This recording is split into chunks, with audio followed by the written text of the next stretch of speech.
বাংলাদেশ ছাত্রলীগের সাবেক সাধারণ সম্পাদক এবং পিরোজপুর জেলা আওয়ামী লীগের সদস্য ইসাক আলী খান পান্না তিনি ভারতের সীমান্তবর্তী এলাকায় পালিয়ে যাওয়ার সময় ভারতের যে সীমান্তরক্ষী বাহিনী বিএসএফের গুলিতে নিহত হয়েছে বলে খবর পাওয়া গেছে।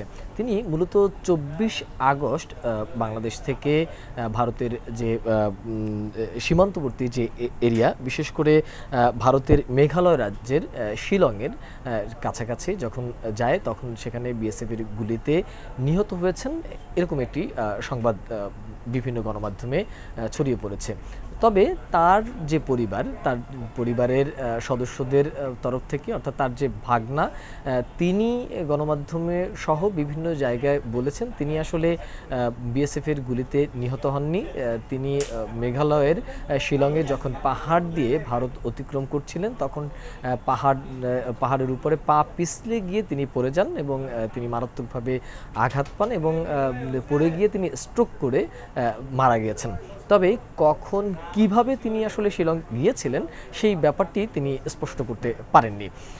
এর আগে আমরা দেখেছেন যে তিনি এই পান্না তিনি যখন ভারতে পালিয়ে যাচ্ছিলেন তখন তার সাথে আর কারা ছিলেন সেই বিষয়টি আসলে স্পষ্ট নয়। এবং এই ছাত্রলীগের সাবেক সাধারণ সম্পাদকের পরিবারের তরফ থেকে বলছিলেন যে বেশ কয়েকদিন ধরেই আসলে তিনি নিখোঁজ ছিলেন, তার সন্ধান তারা পাচ্ছিলেন না। তার সাথে মুঠোফোন সহ বিভিন্ন মাধ্যমে যে যোগাযোগের ব্যবস্থা, সেই যোগাযোগের জায়গা থেকেও তার সাথে বেশ কিছুদিন ধরেই আসলে যোগাযোগ করা যাচ্ছিল না। অবশেষে আজকে তার মৃত্যুর খবরটি তারা পান এবং তারা আসলে বিভিন্ন গণমাধ্যমেও নিশ্চিত করেছেন যে তিনি মারা গিয়েছেন। তবে তার মৃত্যু নিয়ে একটি ধোঁয়াশা তো রয়েই গেছে, যেহেতু পরিবারের এক জায়গা থেকে বলছেন যে তিনি পাহাড় ধসে পড়ে গেছেন, আবার অন্য জায়গা থেকে পরিবারের সদস্যরাই বলছেন যে তিনি বিএসএফের গুলিতে নিহত হয়েছেন। এরকম আসলে নানামুখী সংবাদ গণমাধ্যমে আসছে। মূলত আসলে ৫ আগস্ট যখন শেখ হাসিনা সরকারের পতন ঘটে তারপর থেকেই আসলে তার সাথে পরিবারের সদস্যরা আর যোগাযোগ করতে পারছিলেন না, এমনটাই আসলে আমরা জানতে পেরেছি। ১৯৯৪ সালে ছাত্রলীগের সাধারণ সম্পাদক হিসাবে তিনি নির্বাচিত হয়েছিলেন। এরপরে আওয়ামী লীগের উপ যে কমিটিগুলো রয়েছে সেই উপ কমিটিগুলোর সদস্য ছিলেন এই পান্না।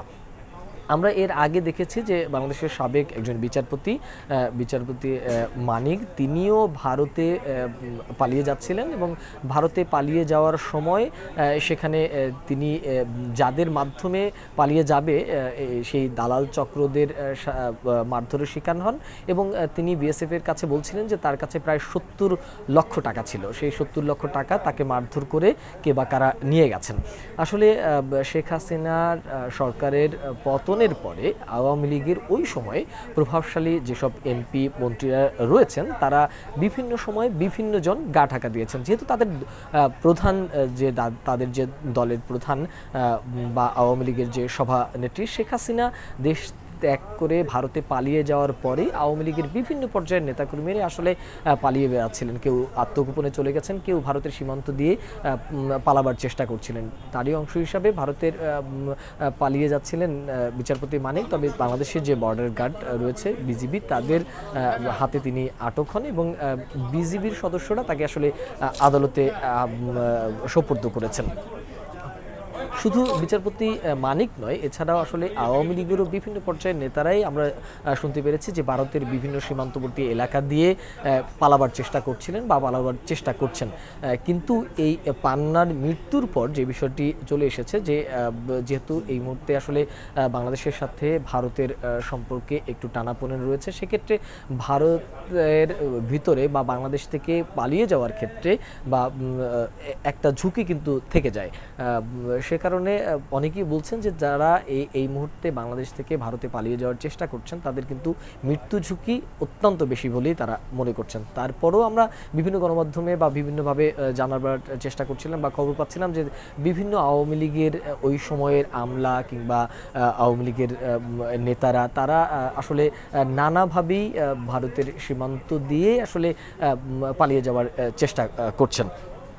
মূলত আসলে যদি সেই জায়গাটাতে বলি তাহলে আমরা এরই মধ্যে জেনেছি যে আওয়ামী লীগের আসলে অনেক প্রভাবশালী নেতারা এরই মধ্যে গ্রেপ্তার হয়েছেন, তাদের বিরুদ্ধে মামলা হয়েছেন এবং যাদের মামলা হয়েছেন তাদের অধিকাংশ নেতাকর্মীরা এখন পর্যন্ত পলাতক রয়েছেন। তাদের ভাগ্যে কী আছে সেটি আসলে এখনও বলা মুশকিল। তবে ভারতে পালিয়ে যাওয়ার ক্ষেত্রে যে আসলে একটি ঝুঁকি রয়েছে সেই বিষয়টি কিন্তু এই পান্নার মৃত্যুর মাধ্যমে বিষয়টি স্পষ্ট হয়ে উঠেছে।